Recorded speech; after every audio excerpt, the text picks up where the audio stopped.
Chers auditeurs et auditrices sur Alliance 92, l'émission Embarras pour cette semaine. Oui, par rapport à l'actualité aussi qui a prédominé donc la semaine, c'est donc ici le scrutin législatif qui s'est déroulé tout dernièrement, mais pour ce faire et comprendre les choses aussi, Embarras reçoit ici l'Observatoire Safidi, avec la présence de Eri Rasson. Bonjour à vous. Oui, bonjour. Et bonjour à toutes les personnes qui nous écoutent. Alors, des échos mitigés. Des échos, on peut dire également qu'il fallait s'y attendre. Pour l'Observatoire Safidi, à travers donc des travaux laborieux quand même, beaucoup d'efforts, constat. Oui, je remercie beaucoup. Alors, de façon générale, positivement, soyons positifs, de façon générale, Safidi a observé que le déroulement du scrutin s'est fait un peu dans le calme, avec quelques anomalies mineures. Et principalement, l'information du jour, d'hier plutôt, c'était le faible taux de participation par rapport à l'élection présidentielle. C'est principalement ça. C'est quand même un bémol, c'était le mot que vous avez utilisé, bien qu'il faut voir positivement, mais à qui incombe la responsabilité de ce taux de participation quand même timide? D'accord, donc je pense que cette responsabilité incombe à tout un chacun. La faute revient à tout le monde, à chacun, à tout le monde, même à la société civile, à la CENI, à chaque citoyen. Je pense que ne pas aller voter aux urnes parce que ne pas trouver d'offre politique n'est pas une excuse suffisante pour ne pas aller aux urnes. Il y a toujours là la possibilité de faire un vote blanc pour revendiquer la voix, parce que c'est quand même un droit fondamental d'aller voter. Si auparavant les Noirs n'ont pas pu voter, je pense que c'est quand même une avancée, et si on refuse ce droit de vote, c'est quand même une petite déperdition de la société, quoi. Voilà. Mais c'est-à-dire, Rasson, qu'il manquait quelque chose donc dans l'éducation citoyenne. Expliquez, puisque vous avez parlé par exemple de vote blanc, mais du vote blanc en soi, il y avait combien de pourcentage? Justement, est-ce que c'était pas cette sensibilisation, cette éducation citoyenne qui a eu sa part d'irresponsabilité ou de manque de prise en compte? Oui, cela est vrai. Il y avait réellement eu un manque de sensibilisation, ne serait-ce que, par exemple, sur la vulgarisation du nouveau système électoral. Ce système électoral en fait changer, et peu de gens assimilent cette information-là. Donc le temps, et c'est généralement le problème dans la préparation des élections, c'est que le temps imparti pour la vulgarisation et la sensibilisation est toujours sous-estimé. En gros, il faut un minimum de 3 mois pour sensibiliser, éduquer et vulgariser les lois. Déjà, ça, c'est un problème en soi. Mais un problème à plus long terme, c'est d'inciter les citoyens à aller au vote, de leur faire comprendre que aller voter, ce n'est pas juste une affaire d'intellectuels, une affaire de gens aisés, c'est l'affaire de tout le monde. S'ils ne vont pas voter, l'impact réel sur les citoyens sera vraiment palpable d'ici peu. Et si on n'arrive pas également à impliquer les citoyens à faire le suivi de ce que font les députés, une fois qu'ils sont élus, pas uniquement les députés, mais également tous les élus, on aura du mal à avoir une démocratie représentative, quoi. Dites-moi, des ateliers, des formations, qu'est-ce qu'on n'en a pas eu pour ces élections-là, mais qu'est-ce qui manquait donc? C'était quoi les pistes qui manquaient dans ces formations, ces ateliers, pour être appliqués sur terrain et avoir un résultat par la suite? On parle ici du scrutin. Oui, déjà il y a la différence des moyens entre la société civile, les partis politiques, et même avec ces différences des moyens, il y a vraiment ce désintérêt de la population par rapport à la politique en soi-même, puisque la politique est vue du point de vue d'un simple citoyen, du citoyen lambda, comme une chose vraiment aberrante, quoi. Actuellement, si on vous traite de politicien, c'est pas du bon côté, mais plutôt du mauvais côté. Si auparavant être politicien, ça voulait dire faire de très belles choses, avoir un bel avenir. Maintenant, être politicien ou être actif dans la vie politique, c'est perçu comme une mauvaise chose. Et je rappelle un tout petit peu une étude lancée par le Comité de sauvegarde de l'intégrité en 2007, qui pointait du doigt 2 institutions, le gouvernement et le Parlement, qui ils étaient les deux derniers par rapport à la perception citoyenne. Donc la confiance des citoyens, c'est les deux derniers par rapport à ce rang-là. Donc ça perçoit un peu, ça donne un peu une illustration. Si en 2007 déjà on avait cette image-là, c'était déjà un avertissement. C'était déjà un avertissement de là maintenant aujourd'hui. Donc quelque part, si on veut améliorer les choses, il faut qu'on investisse énormément dans l'éducation citoyenne. Et en cela, il n'y a pas de miracle, quoi. Le montant des investissements sur l'éducation ne reflète que le résultat de ce fort désintérêt par rapport à la politique. Et il a été constaté donc durant tout ce process de poste, les candidats ont mis tout le paquet. Oui. Et les gens regardaient, ils ont pris une décision. Voilà, la décision est prise. Mais est-ce à dire, c'est quand même un avertissement pour les politiques, ce qui se passe actuellement? Alors je ne dirais pas que c'est pas uniquement par rapport c'est une démission tout simplement du citoyen. Alors je ne dirais pas que ce n'est pas uniquement la partie politique, mais il y a également cet aspect logistique, cet aspect de planification, je pense, qui a été très mal calculé. Organiser une élection un lundi, ce n'est pas vraiment dans notre habitude. Un long week-end, forcément le lundi deviendra forcément un plus long week-end.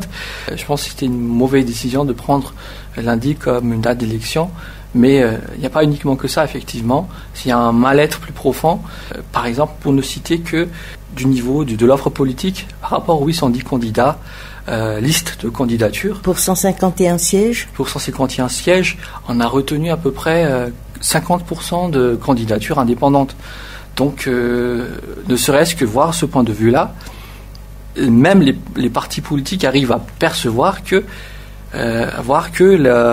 être dans un parti politique implique forcément que vous êtes mal perçu par les citoyens. Donc c'est pour ça que ils veulent bien se présenter en tant qu'indépendants. Donc encore une autre analyse, je pense, c'est que les candidats ont préféré, à défaut d'être dans un parti politique et même soutenu par les chefs, les leaders des partis politiques, c'est dur pour eux, mais voilà, ils ont préféré être indépendants. Et voilà, de façon générale, je pense qu'il explique.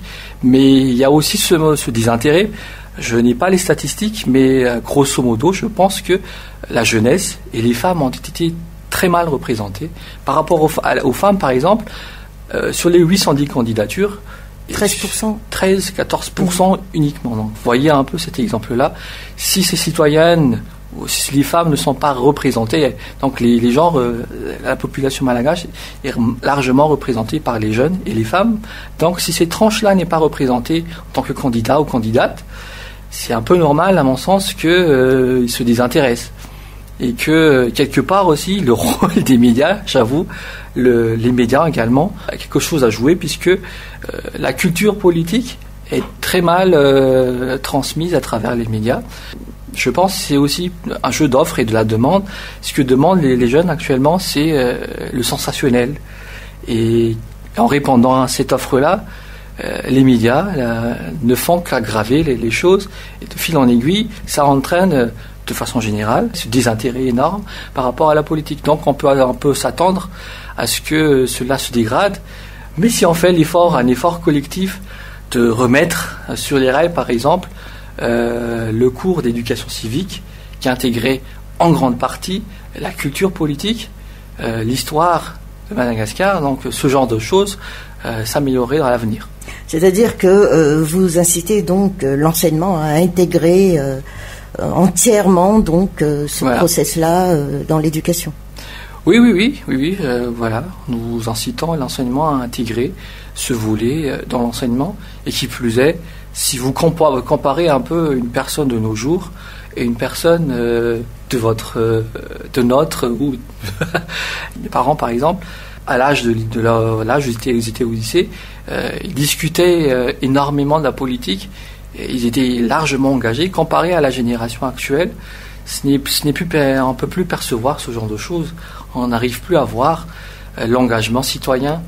Si en 1972, c'était les jeunes qui étaient descendus à la rue, moi je pense que c'est plus la même chose de nos jours. C'est quasiment dur d'inciter les citoyens, les jeunes. On est à peu près devenu amorphe. Et le fait qu'on soit amorphe, il faut qu'on arrive à le faire revenir à travers l'éducation et un engagement énorme de tout le monde. Ce n'est pas uniquement du gouvernement, de la société civile, mais de tout le monde, quoi. Voilà. C'est-à-dire mettre au diapason donc l'évolution du monde et en même temps son histoire et ses règles de jeu. Voilà. Et là aussi, je veux en venir que ce n'est pas uniquement à Madagascar que cela se passe, hein. C'est tout à fait dans le monde. C'est le fruit de la globalisation. C'est quelque part le fait qu'on soit interconnecté, les réseaux sociaux vous avez vu quand même comment ça se passe dans les réseaux sociaux. Si vous faites une publication sérieuse, personne ne donne attention à votre publication. Mais par contre, si vous faites des trucs qui portent pas nécessairement à des choses sérieuses, mais qui font rire, là, ça fait le buzz. Et je pense, si on veut toucher cette jeunesse, cette grande majorité, il faut allier cette touche d'humour, avec le sens un peu sérieux. Et je pense que des gens comme Pov ont su percer le sens de l'humour et l'art et toucher la jeunesse, quoi. Puisque là, il y a encore les décomptes pour cette semaine. Et il a été d'ailleurs signifié que les résultats préliminaires auront lieu donc vers la mi-juin et officiellement par la Haute Cour constitutionnelle au mois de juillet.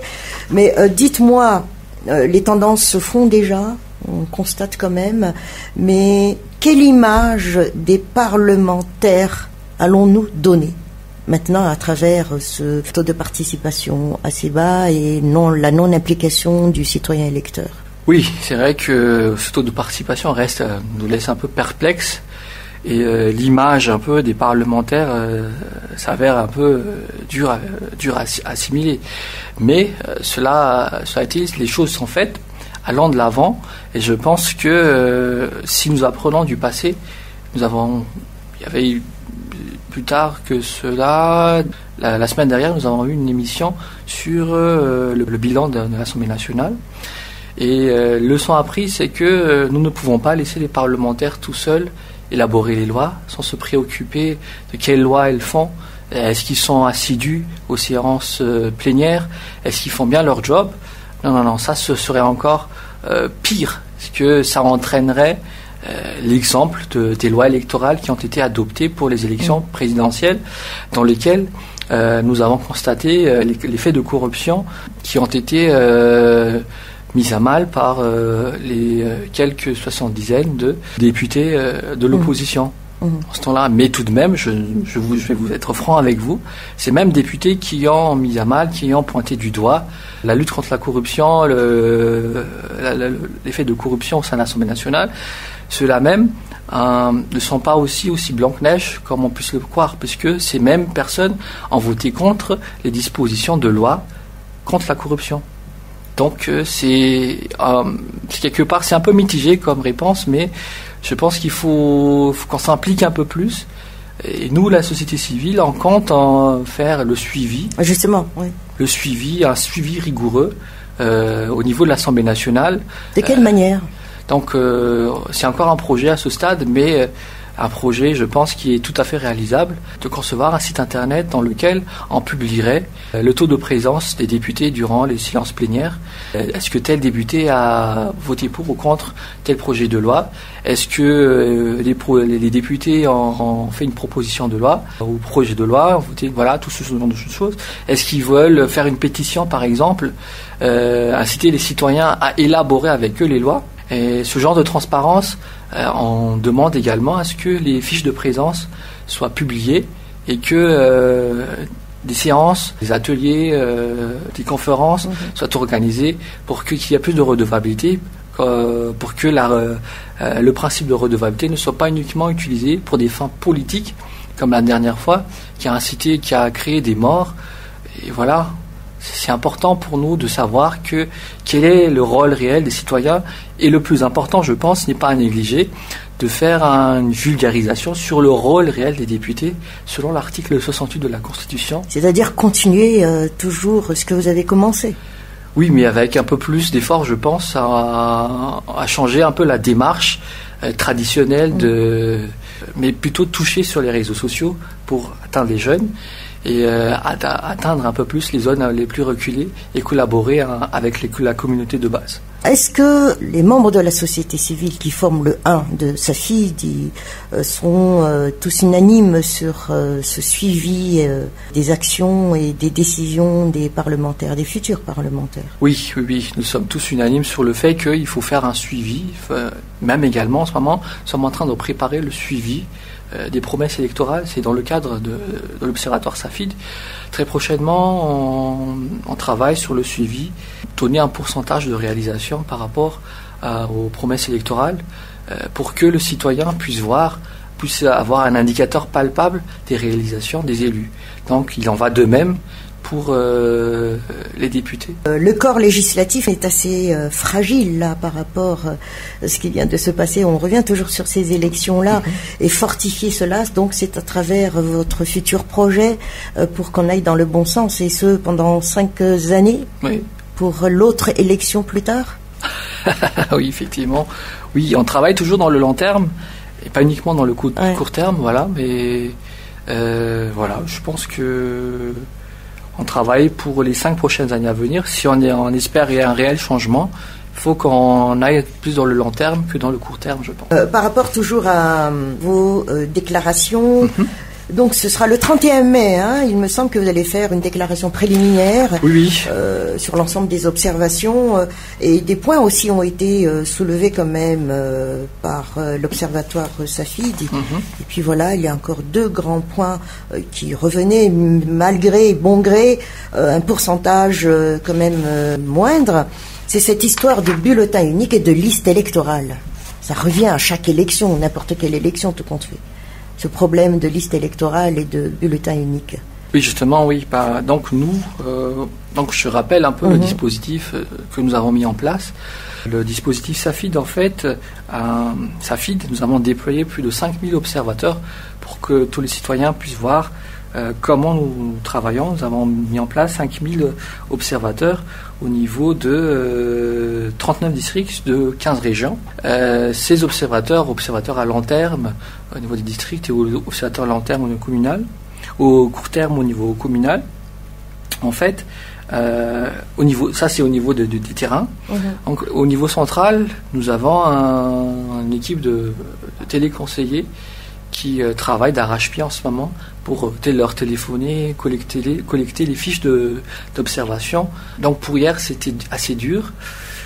Imaginez quand même que pour sortir ce communiqué, nous avons travaillé d'arrache-pied pour avoir 700 fiches d'observation de bureaux de vote. C'était quand même dur, jusqu'à avoir ces données-là et avoir les pourcentages qu'on a sortis, c'était pas mal. Et c'est une première à Madagascar, je pense, de transmettre à temps réel. Comme quoi tout est faisable avec l'informatique aussi. Comme voilà, c'est la touche d'innovation. Et nous avons également un centre de recoupement à travers ces fiches d'observation, un système qui analyse un peu les irrégularités et on ne va pas tout de suite divulguer ces irrégularités. On a ce qu'on appelle un centre de recoupement de traitement des informations qui vérifie auprès de 3 sources les observateurs, les organisations de la société civile sur place et même des citoyens lambda, on les téléphone pour recouper la véracité de ces sources-là avant de les sortir les transmettre à un centre de veille qui est représenté par la CENI, les forces de l'ordre, la CNIDH, le projet PEV et nous-mêmes. Et c'est à travers ce centre de veille qu'on a pu résoudre un certain nombre de problèmes, comme l'ouverture tardive de bureaux de vote, l'acheminement tardif des matériels de vote, les problèmes liés à, par exemple, il y a des observateurs qui n'ont pas pu entrer, qui ne leur a pas laissé accéder à un bureau de vote. Voilà, ce genre de choses. Il y a également les numéros verts.